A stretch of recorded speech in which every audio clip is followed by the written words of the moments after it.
My brothers and sisters, once again, pleasant good morning. Good morning, Father. Piyesta ngayon ng Our Lady of Perpetual Help, kaya pinalabas natin yung kahapon, no, sinole, binalik ulit, no? Kasi piyesta ngayon, pinalis ko yung larawan, yung bulaklak dito kasi gusto ko i-focus yung isang aspeto ng larawan ng this famous Wednesday devotion over the whole country, no? Nagta-traffic sa Metro Manila dahil sa baklaran, no? Because of the many devotees. But this devotion, whose feast we celebrate today, is a reminder of yung pagmamahal ng ating Diyos sa atin, lalong-lalo na binigay yung kanyang ina na maging ina rin natin. Kung maalala nyo, no, makikita nyo yung paan ni Jesus dito, sa baby Jesus, yung sandalyas nakatanggal. Alam nyo bakit nakatanggal yung sandalyas? Are you aware? Ha? Si sister, hindi rin alam. Ako rin, naalala ko rin, you know.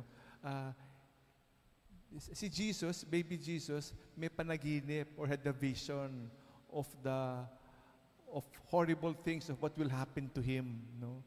Kaya tumakbo sa kanyang ina. Hindi ba? Kahit na nakatanggal yung sapatos, in haste, nagmamadali, kahit nakatanggal sa sapatos, tumakbo sa haman na ina at niyakap siya to assure her of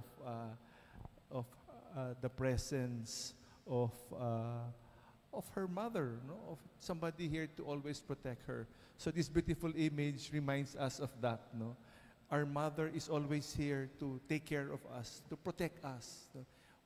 Not to worry, no? Not to worry. It is a beautiful story of this image. Mamaya lumapit kayo.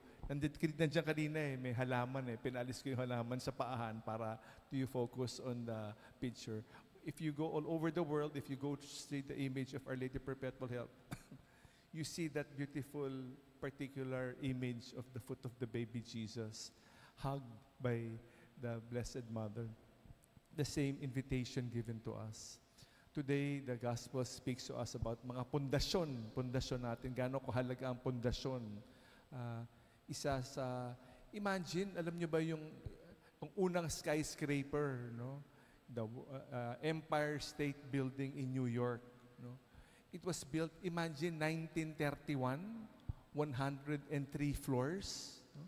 Imagine 1931, almost 100 years ago, meron ng skyscrapers, one of the first one. Ang sikreto ng skyscraper na yan, na hanggang ngayon nakatayo pa, ay dahil sa matibay na pundasyon.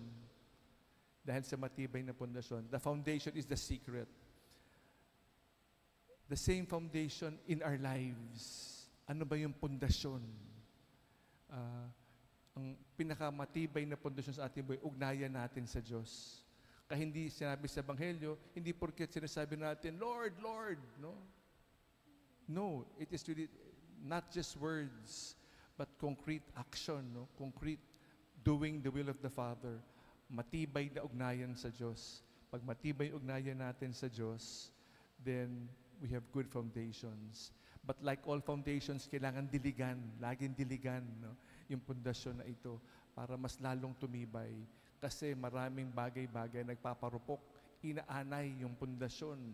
Kailangan natin, kinakalawang ang pundasyon, kailangan natin laging palakasin yung pundasyon, ugnayan na to. Ang tunay na pundasyon sa ating buhay, ang ugnayan natin sa Diyos. Ang ugnayan natin sa anak ng ating mahal na ina. No?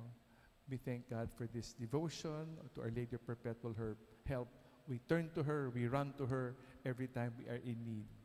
Just as Jesus did, may we too run to our Blessed Mother. Amen.